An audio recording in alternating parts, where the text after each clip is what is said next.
कर्जत विधानसभा मतदारसंघातील कर्जत आणि खालापूर तालुक्यात 2019 ते 2024 या कालावधीत तब्बल 2,960 कोटींचा विकास केला असल्याचा दावा कर्जत विधानसभेचे आमदार महेंद्र थोरवे यांनी केलाय।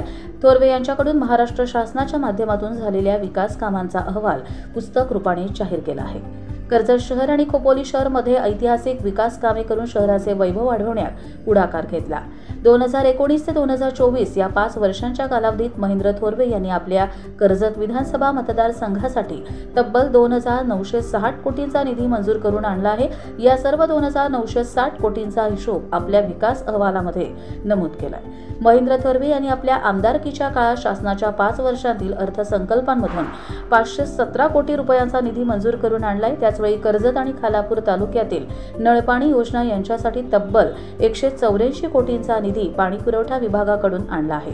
नवी मुंबई शहरासाठी पिण्याच्या पाण्यासाठी कर्जत तालुक्यातील कोंढाणे येथे धरण बांधले जाणार असून धरणाच्या कामासाठी 2,500 कोटीपैकी 1,400 कोटींच्या निविदा प्रक्रियेला मंजूर आमदार महेंद्र थोरवे यांच्या काळात मिळाली आहे।